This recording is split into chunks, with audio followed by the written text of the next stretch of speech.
Parce qu'il nous fait du bien, il est fidèle, il montre qu'il est fidèle, il est bon. Amen. Alors, est-ce qu'il y a des souriants ce matin? Est-ce qu'il y a des souriants ce matin? Je vois les souriants ce matin. Voilà, je vois les souriants ce matin. Oui, même si tout ne va pas bien, je veux voir le souriant ce matin. Ah, voilà. Très bien. Il n'y a plus beaucoup de sourires là. Hein? Merci Seigneur Jésus. Eh bien, on va se tenir debout pour ceux qui peuvent. Et puis on va remercier le Seigneur. On va remettre ce moment entre les mains de notre Sauveur et Seigneur Jésus-Christ. Oh, gloire à ton nom, Jésus. Seigneur Jésus, en ce matin, tu as renouvelé tes bontés à notre égard, Père. Merci parce que, Seigneur mon Dieu, tu as créé en nous le vouloir et le faire. Et Seigneur mon Dieu, nous sommes ici réunis pour former ta maison. Tu nous as rassemblés, nous les pierres vivantes, Père. Nous qui avons la vie, nous sommes venus afin, Seigneur mon Dieu, Père, de former cette maison pour t'offrir un culte de louange et d'adoration, Père. Et nous voulons te dire merci parce que fidèle à ta parole, tu es présent au milieu de nous. Alors nous te disons un grand bienvenue. Bienvenue Jésus-Christ. Bienvenue Roi des rois. Bienvenue Saint-Esprit. Bienvenue Seigneur des seigneurs. Bienvenue Prince de la paix. Bienvenue toi qui mérites l'honneur en ce matin. Nous voulons te donner le meilleur de nous-mêmes, Père, parce que tu le mérites. Alors c'est pour cela que nous voulons te présenter chaque moment, chaque instant de ce merci. Faisons un grand alléluia, Père, au nom de Jésus. Amen. Vous pouvez vous asseoir et puis je vais vous laisser rendre grâce à Dieu. Alors, on le fait le plus courtement possible pour que le maximum puisse rendre grâce à Dieu, dire merci à Dieu, merci pour tout ce qu'il a fait pour nous. Amen. Gloire à Jésus. Amen. Notre Dieu mérite la gloire. Il mérite la louange. Alors déjà, bonjour à ceux qui sont arrivés entre-temps. Bonjour à ceux qui sont sur Zoom aussi. Et puis mes félicitations parce que vous avez suivi les consignes et courtement. Et puis tout le monde a pu, enfin pas tout le monde, mais une majorité de personnes a pu rendre grâce et nous sommes contents de cela. Amen. Gloire à Jésus. Mais je laisse la place au groupe de louange. Bonjour mes bien-aimés. Bonjour à ceux qui sont sur Zoom. Ce matin, nous sommes venus pour louer. Nous sommes venus pour adorer. Nous sommes venus pour remercier le Seigneur. J'ai une collègue cette semaine qui me disait la vie bascule du jour au lendemain. Et elle me raconte qu'elle a une connaissance qui a fait une méningite aiguë. Elle était hospitalisée, on lui a coupé tout de suite ses 2 pieds, on lui a coupé ses 2 mains. Et on a constaté que le bras devenait noir, donc on a dû couper aussi les 2 bras. Ce matin, nous avons des bras. Ce matin, nous avons un cœur qui bat. Ce matin, nous avons des pieds. Nous nous sujet pour louer mon Dieu. Même si difficulté, même si problème, nous nous sujet pour louer mon Dieu. Amen. David, avant de mourir, il disait à Salomon, son fils, sois fortifié et sois un homme. Et ce matin, on nous vive, par mon Dieu. On nous pas subi l'évangile. On nous vive, par mon Dieu. Par mon Dieu, nous allons matin. Alléluia. Si vous pouvez vous lever. Et ensemble, nous allons louer le Seigneur. Dis à ton frère que mon Dieu n'est pas mort. Il est vivant. Dis ça à ton frère ce matin. Mon Dieu n'est pas mort. Il est vivant. Il est ressuscité. Alléluia.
Dieu, c'est bon Dieu. Amen. Alléluia. Oh, merci Jésus pour ta présence. Entendez tous l'appel. Entendez tous l'appel. Adorez, adorez, adorez, adorez l'Éternel. Oh Jésus.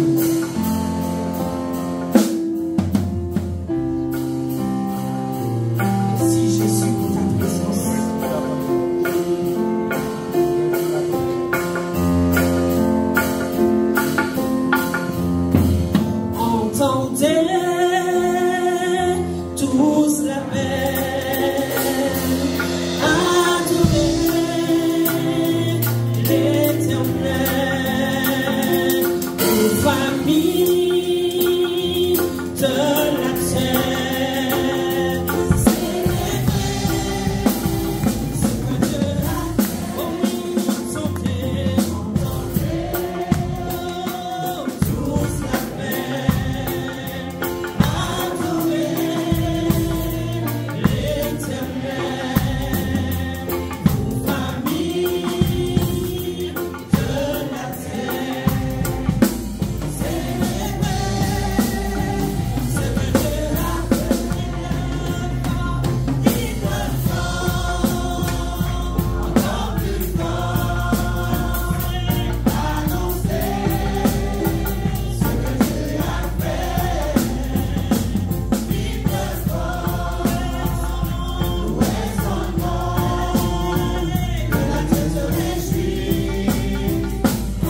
connais tout, alléluia.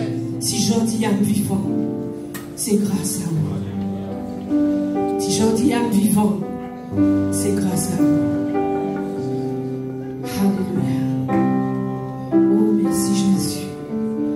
Tout est grâce. Tout est grâce. Nous sommes des privilégiés ce matin. Alléluia.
peux acclamer Jésus. Tu peux acclamer Jésus.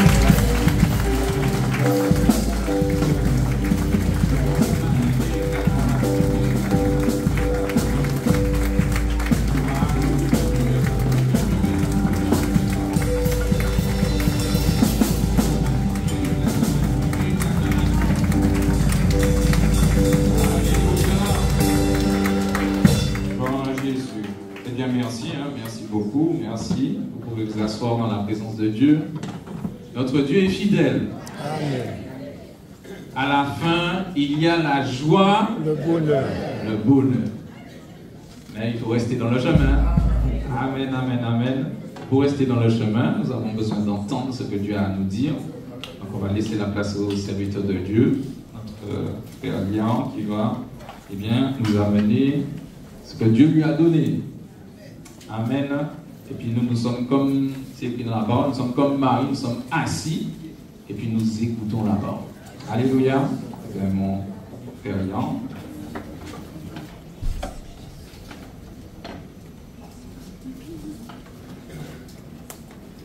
Seigneur Jésus, je veux te remettre ton serviteur, notre frère Lian, Père, afin, Seigneur mon Dieu, que tu puisses, Seigneur mon Dieu, l'utiliser puissamment, Seigneur mon Dieu, pour porter ta parole, Père. Tu le fortifies, Seigneur mon Dieu, de ta force toute puissante, Père, afin qu'il puisse donner, Seigneur mon Dieu, ce que tu lui as donné et que nous puissions recevoir en retour. Et nous croyons, Seigneur mon Dieu, que tu exauces cette prière au nom de Jésus. Amen. Amen. Amen. Bonjour à tous. Bonjour. Bonjour à mes bien-aimés présents. Bonjour à mes bien-aimés sur Zoom. Et que le Seigneur nous bénisse ensemble. Content de vous retrouver? Content de nous retrouver? Et oui, puisque nous venons de chanter, nous sommes frères à Jésus-Christ. Frères et sœurs. Amen. Frères et sœurs à Jésus-Christ. Est-ce que vous voyez que nous sommes frères et sœurs à Jésus-Christ? Vous savez que lorsque vous regardez dans la parole de Dieu, vous voyez les paroles de Jésus.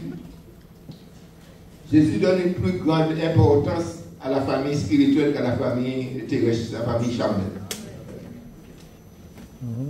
Est-ce que la réalité est pour nous? Oui. On ne pas dire oui, on ne pas parler. On ne pas parler. Est-ce une réalité pour nous? Ce matin, nous allons ouvrir la parole de Dieu dans l'épître de Paul aux Galates. L'épître de Paul aux Galates.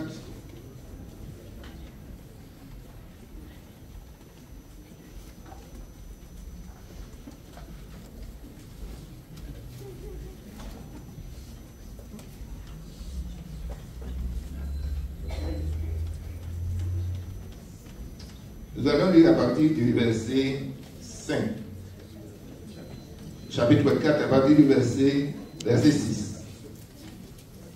Galates, chapitre 4, à partir du verset 6.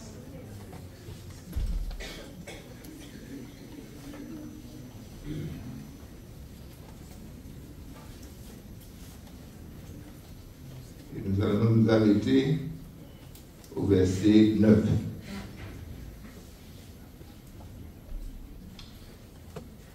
Alors il est dit, et parce que vous êtes fils, Dieu a envoyé dans nos cœurs l'esprit de son Fils, lequel crie, Abba, Père. Continuez. Ainsi, tu n'es plus esclave, mais fils. Et si tu es fils, tu es aussi héritier par la grâce de Dieu.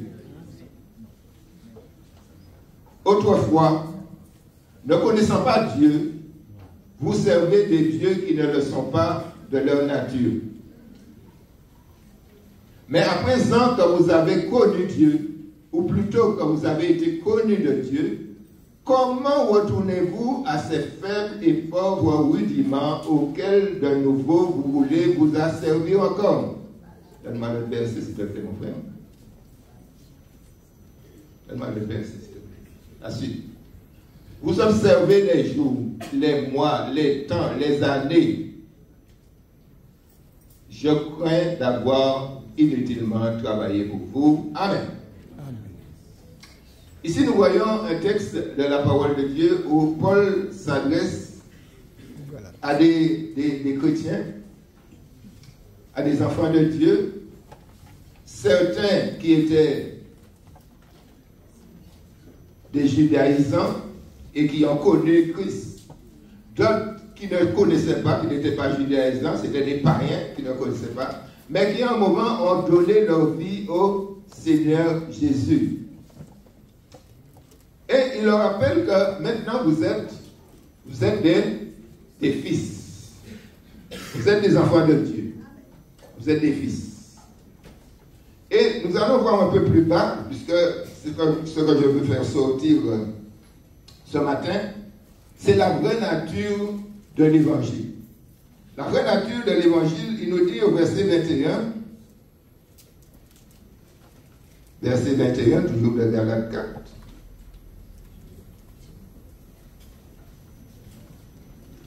Il dit, dites-moi, vous qui voulez être sous la loi, n'entendez-vous point la loi?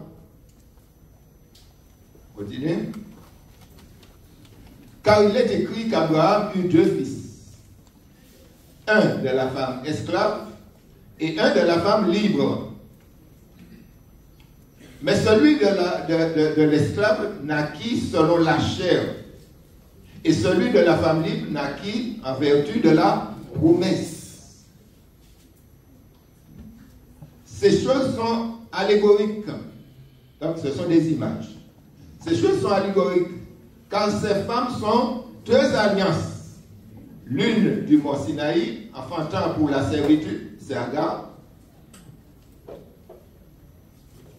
Car Agar, c'est le mont Sinaï en Arabie. Et elle correspond à la Jérusalem actuelle qui est dans la servitude avec ses enfants.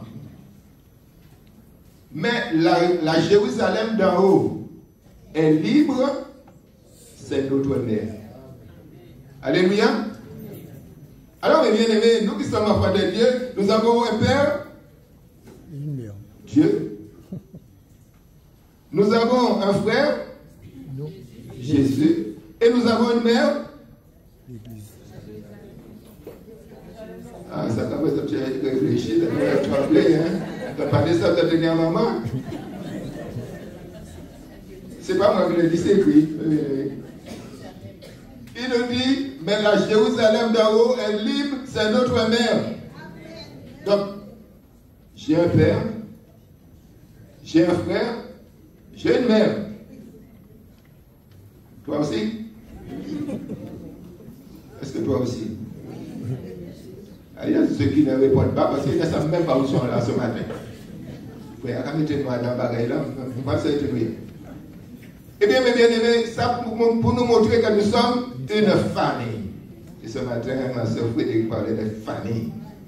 Nous sommes une famille. Nous sommes une famille. On continue, mon frère. Continue. Alléluia. Car il est écrit, réjouis-toi stérile, toi qui n'enfantes point, éclate et pousse des cris, toi qui n'as point éprouvé les douleurs de l'enfantement. Car les enfants de la délaissée seront plus nombreux que les enfants de celles qui étaient mariées. Continuez. Et de même qu'alors, celui qui était né selon la chair persécutait celui qui était né selon l'esprit, ainsi en est-il encore maintenant. Là, nous dit ce que nous devons faire. Mais qu'a dit l'Écriture? Chasse l'esclave et son fils, car le fils de l'esclave n'héritera pas avec le fils de la femme libre. C'est pourquoi, frère, nous ne sommes pas enfants de l'esclave, mais de la femme. Amen. Amen. Amen. Et bien aimé, ce matin, le Seigneur voudrait nous montrer quelque chose. Le Seigneur nous dit quelque chose que nous ne comprenons pas, mais qui en quelque sorte réjouit notre cœur.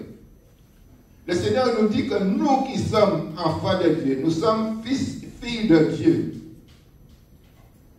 Eh bien, il nous dit que nous avons une cité céleste. Et Paul pouvait dire dans Philippiens au chapitre 3, au verset 20, il nous dit que nous sommes citoyens des cieux. Mais vous savez, bien-aimés, nous ne vivons pas cette réalité. Nous ne vivons pas cette réalité. La Bible nous dit que nous sommes citoyens des cieux. Même si nous sommes sur la terre, nous sommes citoyens des cieux. Et si tu es citoyen des cieux, donc ta citoyenneté, tu dois savoir, te donne des droits, mais aussi des devoirs.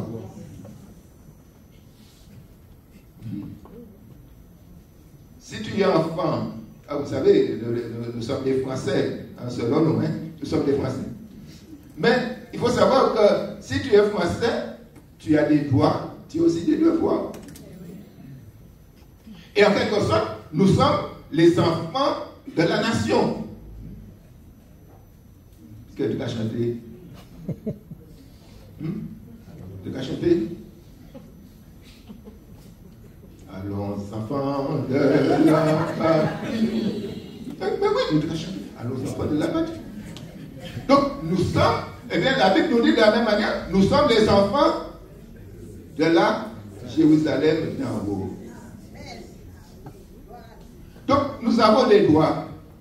Et souvent, nous réclamons nos droits. C'est pas vrai? Seigneur, tu as dit dans ta parole. On réclame ses droits. Mais on oublie les devoirs. Le Seigneur nous dit, nous sommes une famille. Et dans une famille, on s'aime. On s'aime. On s'aime. Dans une famille, on s'aime. Est-ce que vous savez ça? Et oui, il y a des familles, bien aimées, on ne pouvait pas appeler ça des familles décomposées, des familles, on peut appeler ça des familles toxiques. Tout simplement. Ou même bien aimé. Qu'est-ce qui fait ça? Qu'est-ce qui fait ça? C'est le péché. C'est le péché. Pourquoi il y a des problèmes dans les familles? C'est parce qu'il y a le péché. Mais Jésus, qu'est-ce qu'il a fait? Il est venu afin de nous libérer. Jésus est venu nous libérer. Il nous dit, nous ne sommes pas des enfants de l'esclave. Nous étions esclaves. Nous étions esclaves. Nous étions esclaves du péché, nous étions esclaves de toutes sortes de choses, nous étions esclaves, bien aimés, des traditions. Jusqu'à présent, il y a des chrétiens qui sont esclaves, bien aimés, de la superstition, des traditions, de toutes ces choses-là. Hein? On est esclaves de ces choses. Mais le Seigneur Jésus est venu pour nous libérer. Est-ce que tu te sens libre? Dis oui, pas dit oui, pas dit oui. Peut-être je vous parler. Est-ce que tu es libre? Quand tu es libre du péché, tu es libre des traditions, tu es libre de la mode. De la mode. Tu es libre de ce monde. Quand je parle du monde, je parle bien de l'esprit de ce monde. Puisque la Bible dit, je crois que c'est dans 1 Jean 2, au verset 15, il dit, n'aimez pas le monde, ni les choses qui sont dans le monde. Et il nous parle de ce qu'il y a dans le monde. La convoitise des yeux, la convoitise de la chair, la convoitise des yeux, l'orgueil de la vie. Il nous dit tout cela vient du monde. Et puis tout ça va passer. Hein? Tout ça va passer. Tout ça va passer. Vous voyez combien quelquefois, eh bien, dans une famille, on se bat, bien aimé, pour un terrain, on se bat pour ceci, on va se faire pour cela, et puis vous entendez, bim, imam. On va chez le pompe fidèle.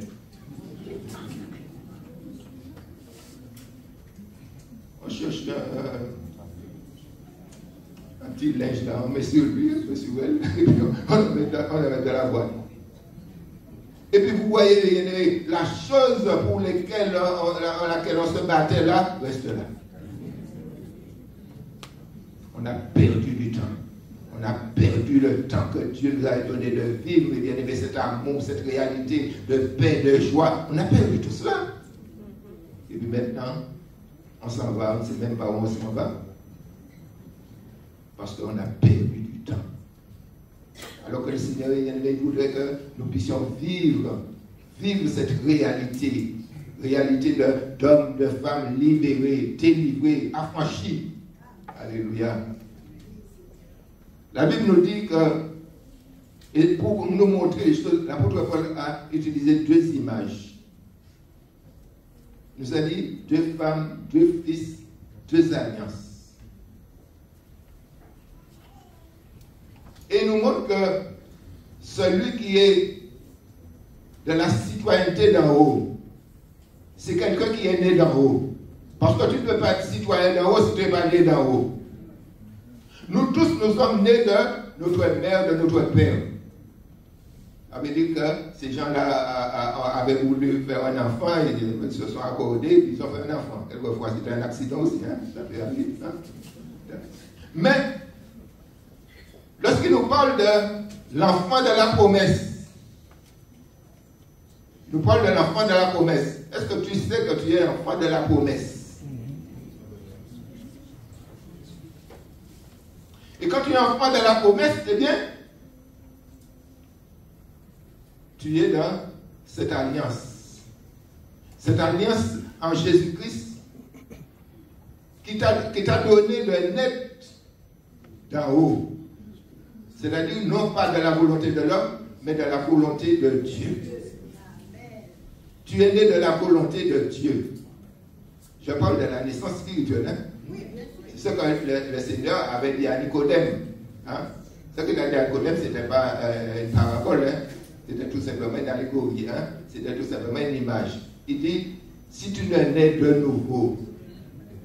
Et Nicodème ne comprend pas ça. Nicodème croit que pour naître de nouveau, il faut rentrer dans le sein de sa mère et puis après naître. Mais lorsqu'on dit à Dieu, le Seigneur lui dit, non, Nicodème, c'est pas ça. Mais si un homme donné d'eau qui est l'esprit, hein, la naissance de l'esprit. Parce que c'est la naissance de l'esprit qui te donne d'être citoyen des cieux. Alléluia. La naissance de l'esprit te fait citoyen des cieux. Et quand tu es né de l'esprit, eh bien, voilà. Il y a que des choses que tu faisais auparavant. Des choses qui te dominaient auparavant. Et bien ces choses-là n'ont plus de pouvoir sur toi. Pourquoi je dis ces choses-là n'ont plus de pouvoir sur toi? Tout simplement parce que tu vas chasser l'esclave. Tu vas chasser l'esclave. L'esclave qui est en toi, c'est-à-dire la chair, tu vas chasser ça. Mais comment? Par l'esprit. Par l'esprit. Mais si tu dis, bon, je me contente d'être, je dirais, dans la Jérusalem d'en bas. La Jérusalem d'en bas, c'est la Jérusalem, mes bien-aimés, religieuse. Hein? Donc, on se contente des rites, on se contente de tout ce qu'on a mis en place, quoi. Et quelquefois, on a quelque chose qui appuie sur nous là, c'est faut pas faire, faut pas faire. Alors, comme on a là, mes bien-aimés, on ne peut même pas parler si on ne fait pas qu'on est obéissant, puisque c'est une contrainte. Quand on te dit ne pas faire et puis tu ne fais pas, tu n'es pas dans l'obéissance, non? C'est une contrainte. Tandis que quand tu es libre, tu ne fais pas tout simplement parce que tu obéis à l'esprit. Tu obéis à l'esprit. Comme tu es dirigé par le Saint-Esprit de Dieu, le Saint-Esprit de Dieu te dit que ça, tu ne dois pas faire ça. Tu ne dois pas être là. Tu ne dois pas aller là. Là, ce n'est pas ta place. Hein? Tu n'as pas de loi. Tu n'as pas de loi pour te dire ne fais pas, ne fais pas, ne fais pas, ne fais pas, ne fais pas. Mais tout simplement, tu as l'Esprit de Dieu. Et quand tu as l'Esprit de Dieu, si réellement tu es né d'en haut, je dis réellement tu es né d'en haut, parce qu'on peut être dans une assemblée dite évangélique, dites ce qu'on veut, mes bien-aimés, et puis ne pas avoir, mes bien-aimés, cette nouvelle naissance. On peut être dans une assemblée, mes bien-aimés, quel que soit son nom. On est dans l'assemblée, mais le cœur n'est pas circoncis. Il n'y a pas de transformation. On continue à vivre comme le païen, ou peut-être quelquefois pire que le païen. Et puis, on est là, on vient dans les moments de rassemblement parce qu'on va essayer d'apaiser sa conscience. Ou encore, on va essayer de voir que, est-ce que si je vais là, est-ce que je ne vais pas avoir quelque chose, que le Seigneur ne va pas me donner quelque chose? Non, il faut comprendre que celui qui est né d'en haut, il est né d'en haut. Il a la citoyenneté céleste. Déjà, toute son affection se porte vers les choses de d'en haut, comme il disait dans Colossiens au chapitre 3. Hein? Si vous êtes né, si vous êtes ressuscité avec Christ, on est mort dans la chair, mais on est ressuscité en esprit. Il nous dit, à ce moment, tu vas chercher les choses d'en haut. Tu vas t'affectionner aux choses d'en haut. Donc quand tu t'affectionnes aux choses d'en haut, c'est tout à fait normal que les choses de la terre disparaissent. C'est comme ça que tu chasses l'esclavisme. C'est comme ça que tu chasses l'esclave. Hein? Parce que l'esclave va hériter avec toi. Hein? Tu sais que la chair va pas hériter. Elle va blesser. La chair va hériter, elle va blesser. Non. Donc tu chasses l'esclave. Tout simplement parce que tu sais qui tu es. Est-ce que tu sais que tu es juste? Est-ce que tu sais que tu es juste? Oui. Parce que tu étais justifié. Mais maintenant que tu sais que tu es justifié, tu vas essayer de vivre en justifié. Est-ce que tu sais que tu es saint? Ça vous l'avez dit moi là. Hein? Si tu es né d'en haut, tu es saint. Le Seigneur, eh bien, qu'est-ce qu'il a fait? Il t'a donné sa sainteté. Maintenant, chaque jour, tu dois te sanctifier. Ça veut dire que tu recherches les choses d'en haut. Tu recherches la sanctification. Alléluia. Le Seigneur nous a tout donné. Il nous a tout donné. Et c'est pour cela, lorsque nous entendons, quand nous sommes citoyens des cieux, nous nous réjouissons. Nous nous réjouissons tout simplement, même si nous ne comprenons pas quand le Seigneur doit bien. Nous ne pouvons pas comprendre, mais c'est trop fort pour nous. Mais nous comptons, parce que, mes bien-aimés, dans ça, il y a une espérance glorieuse. Alléluia. Il y a une espérance glorieuse dans cela, tout simplement parce que tu sais que là, c'est la présence de Dieu. Là, c'est la paix de Dieu. Là, c'est la bonté de Dieu. Là, c'est l'amour de Dieu. Là, c'est la plénitude de Dieu. Tu es bien. Même s'il y a des difficultés, même s'il y a des combats, même s'il y a l'adversité, mais tu sais que là, tu es bien. Parce qu'il y a une espérance et il y a aussi une consolation. Tu es consolé. Tu es consolé. Et la parole de Dieu nous dit que le Seigneur, qu'est-ce qu'il fait? Il nous donne encore maintenant à vivre dans cette famille, à vivre l'amour. Et l'amour, ça veut dire que tu as dans ton cœur le désir de rencontrer tes frères et tes sœurs. Aïe, aïe, aïe.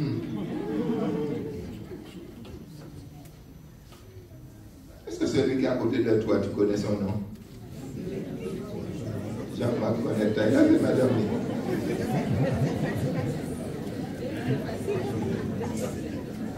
Donc, c'est l'occasion pour toi de lui demander comment t'appelles-tu?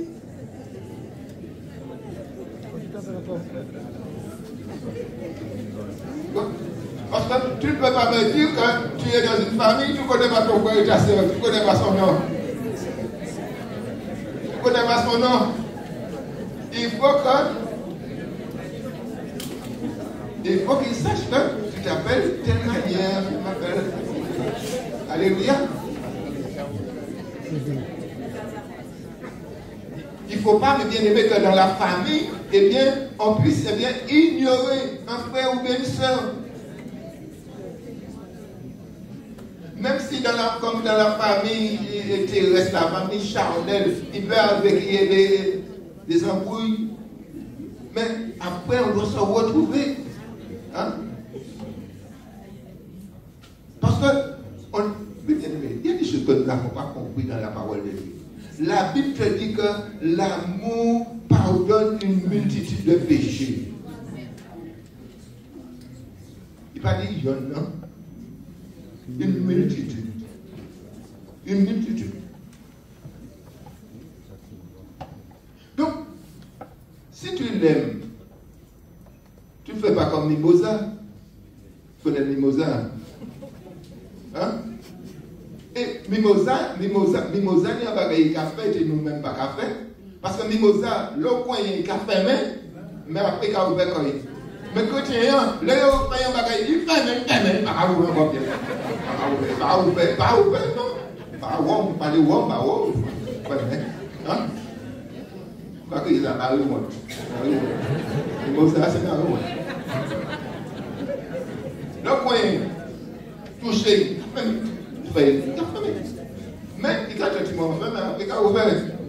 il chrétien, il a pas ouvert pièce. Parce qu'il fait un bagage, il fait même pas ouvert pièce. Et puis on se dit enfant de Dieu, et puis on attend le retour du Seigneur Jésus. On attend le retour du Seigneur Jésus. Attends. Tu attends le retour du Seigneur Jésus. Il faut comprendre, mes bien-aimés. L'évangile, c'est du sérieux. Et le message de l'évangile, c'est ça. C'est le Seigneur qui est venu pour nous libérer. C'est le Seigneur qui est venu pour nous délivrer. C'est le Seigneur qui est venu pour nous donner d'être entré dans une famille dans laquelle, eh bien, on se porte bien, on s'occupe les uns des autres. Eh bien, c'est vrai.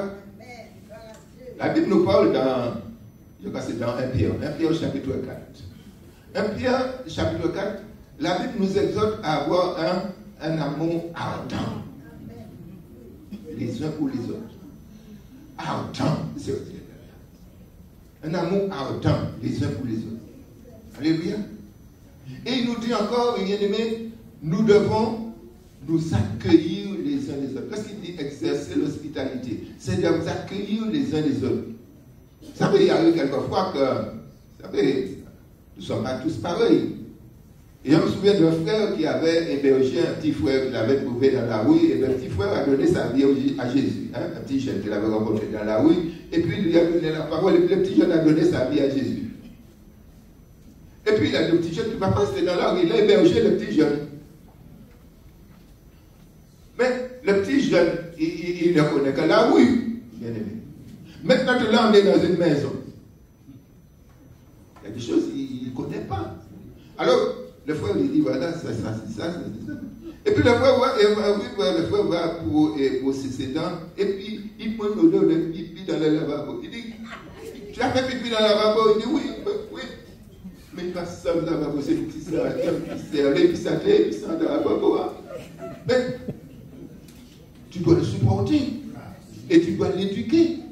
Alléluia. Tu dois l'éduquer. Tu as une famille avec des enfants qui arrivent chez toi, mais les enfants sont bouillants, les enfants sont... Mais la Bible nous dit, mes bien-aimés, nous devons exercer l'hospitalité sans murmure, sans nous plaire. Tu me l'as monté par la cave, c'est dernière fois, tu n'avais pas venu ici encore. Bien-aimés. Il faut comprendre, bien aimé, que lorsque tu rentres dans la famille de Dieu, c'est ça. C'est ça. Alléluia. Le Seigneur nous dit encore, lorsque le Seigneur nous a donné des dons, parce qu'il y a des dons, il ne parle pas des dons spirituels, il y a des dons.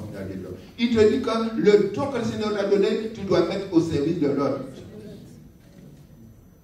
C'est ça dans la famille. Hein? Ouais, un homme qui parlait l'autre jour là, il parlait de sa famille. Là, et puis il disait qu'ils étaient 6 enfants, 4 frères, et puis il disait comment dans cette famille, eh bien, ils ont pris l'entreprise de leur père, et puis comment chacun s'est mis et puis ils travaillent ensemble. Hein? Ils s'entendent, et pourtant ils ne sont pas enfants de Dieu, ils ne sont pas chrétiens. Hein? Le Seigneur te dit, toi tu as un don, j'ai un don, tu dois le mettre au service de l'autre. Tu dois le mettre au service de l'autre.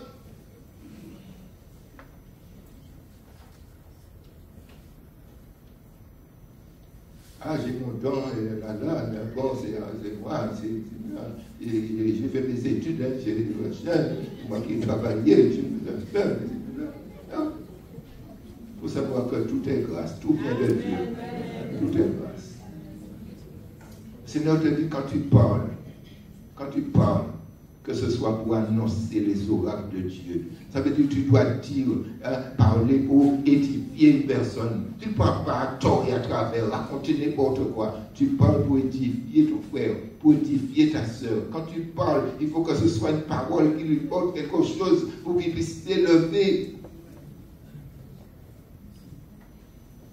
Mais pas raconter rien, mais des choses qui amènent l'autre dans le murmure, dans la médisance de toutes ces choses-là, et qui créent dans le cœur, bien aimé, le cancer qu'on appelle l'amertume.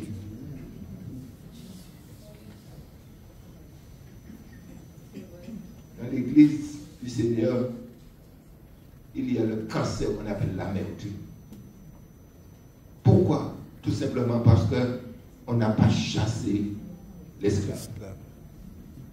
On n'a pas chassé l'esclave. Le Seigneur nous dit, mes bien-aimés, que tout ce que nous faisons, il ne faut pas que ce soit pour nous, mais il faut que ce soit pour que le nom du Seigneur soit glorifié. Tu peux faire pas mal de choses, tu peux faire de bonnes choses, comme le frère Samuel disait vendredi soir. Non, c'est l'autre vendredi. Il a dit, c'est pas parce que tu fais quelque chose de bien que Dieu l'approuve. Quand Dieu te dit de faire quelque chose, tu le fais. Il faut que, avant toute chose, il faut que ce soit Dieu qui soit glorifié, pas toi. Et quand on aura compris ces choses, bien aimé, quand on aura compris ces choses, nous allons voir l'église de Dieu. Cette église qui nous est parlé, dont il nous est parlé dans Apocalypse 21. Cette épouse parée, glorieuse. Alléluia. Cette épouse, l'épouse de Christ. L'épouse de Christ. Parce que Jésus, il va revenir. Vous savez qu'il va revenir. Mais il revient chercher qui? Il revient chercher lui-même. Il revient chercher son corps. Il revient chercher son épouse. Ce sont des choses, des images des bien-aimés, mais c'est une réalité. Il faut comprendre que si en ce matin, il y a une personne ici qui reconnaît dans son cœur qu'il ne fait pas encore partie de la cité céleste, de la Jérusalem céleste, il y a une opportunité pour toi. Il y a une opportunité pour toi.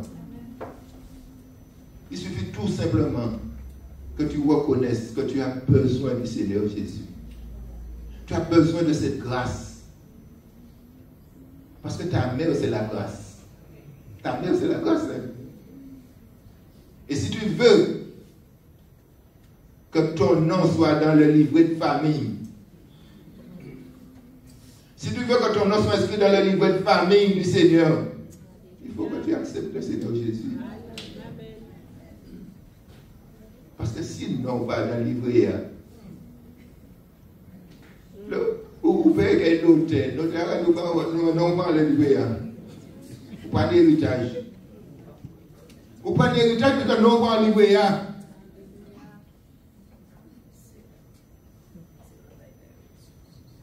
La Bible nous dit, bien aimé, ce sont ceux qui sont inscrits dans le livre de vie.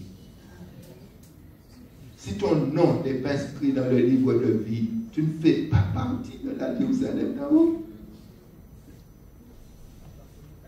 Il faut que ton nom soit inscrit. Et ce matin, tu as la possibilité de faire en sorte qu'on puisse inscrire ton nom. Ce n'est pas difficile. Apocalypse 21 nous a dit que tous ceux dont le nom n'était pas inscrit dans le livre de vie, ils ont été jetés dans la fournaise.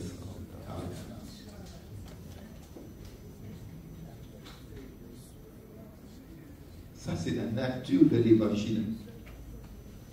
L'évangile qui libère, l'évangile qui délivre, l'évangile qui donne la vie et la vie éternelle.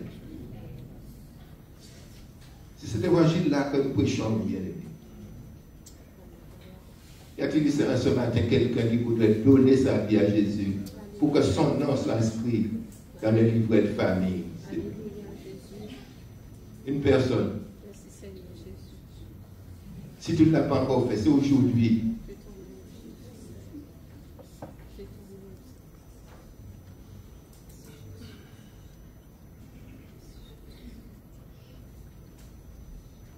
Ça va avoir honte. Hein? La Bible nous dit que le Seigneur Jésus n'a pas honte de nous appeler frères.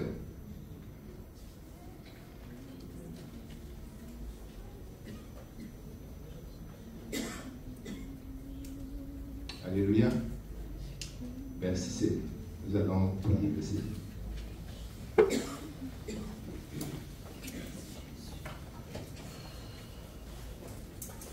Éternel notre Dieu, notre Père, ce matin nous sommes devant toi. Nous sommes à tes pieds, Seigneur, parce que nous reconnaissons ton amour à notre égard.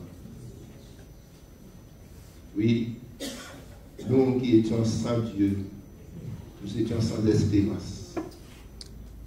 Tu es venu et tu t'es révélé à nos cœurs. C'est vrai, nous avons connu, Seigneur, ta parole. Parce que tu as envoyé des hommes, des femmes pour nous annoncer cette parole. Nous avons ouvert nos cœurs à ta grâce, Seigneur. Et tu nous as donné cette vie nouvelle. Cette vie nouvelle en Jésus-Christ, Seigneur. Et par ton Saint-Esprit, nous pouvons appeler Abba, Père. Et ton Saint-Esprit rend témoignage à notre esprit que nous sommes enfants de Dieu. Et Seigneur mon Dieu, tu sais combien, quelquefois, ne réalisant pas, Seigneur mon Dieu, cette œuvre que tu as accomplie, Seigneur, pour nous libérer, c'est vrai, nous laissons les choses de ce monde, les choses de la chair, nous laissons toutes ces choses, Seigneur mon Dieu, dans nos vies. Et tout cela nous empêche de vivre, Seigneur mon Dieu, cette réalité de paix, de joie, de tranquillité qu'il y a en toi. Et tu dis, chasse l'esclave. C'est vrai, Seigneur mon Dieu, ce matin, Seigneur, nous renonçons à toutes ces choses charnelles. Nous renonçons, Seigneur mon Dieu, à toutes ces choses qui nous empêchent de vivre pleinement cette liberté que tu nous as accordée. Et nous voulons, Seigneur mon Dieu, c'est vrai, laisser notre cœur se tourner vers les choses d'en haut. Que nous puissions nous affectionner, Seigneur, aux choses d'en haut. C'est ce que tu fais pour chacun de nous. Car bientôt, très bientôt, tu reviens, Seigneur. Tu reviens. Et tu reviens pour que nous puissions vivre avec toi. Dans ce lieu, Seigneur, où nous n'oserons pas à connaître la douleur, la maladie, le deuil, toutes ces choses. Nous serons avec toi, Seigneur, dans la félicité, dans le bonheur éternel. Je te bénis pour mon frère qui est là. Je te bénis pour ma soeur, Seigneur. Aide-nous, Seigneur. Nous avons besoin encore d'être éclairés par toi. Nous avons encore besoin, Seigneur mon Dieu, de ta lumière, afin que nous puissions marcher d'une manière digne de toi. Seigneur, tu connais, tu sais tout. Nous ne pouvons rien te cacher, Seigneur, parce que toi, tu sens les cœurs, tu sens les reins. C'est vrai, devant l'homme, Seigneur mon Dieu, nous pouvons cacher les choses. Mais toi, Seigneur mon Dieu, tu connais tout, tu sais tout. Oh, quelle grâce, papa, quelle grâce, quelle grâce. Donne-nous, mon Père, de vivre vraiment cette fraternité. Donne-nous de vivre cette fraternité en Jésus. Donne-nous vraiment de vivre cet amour, Seigneur, en Jésus. Viens encore ouvrir nos yeux, Seigneur, pour que nous puissions comprendre, Seigneur. Oh, je bénis ton nom pour cette œuvre que tu as accomplie en ce jour, dans le cœur de chacun de nous, Père. Oh, Père Saint, merci. Merci. Merci. Au nom de Jésus. Et bien que le Seigneur nous bénisse, hein? Et puis, est-ce que vous savez que je suis votre frère? Vous savez que je suis votre frère? Ah, c'est bien. C'est bien. Alors, s'il m'arrive quelquefois de me heurter sur vous, ne vous fermez pas. Voilà. Si vous vous fermez, c'est pour... Alléluia. Dieu soit béni. Mon frère Samuel, viens. Dieu te bénisse.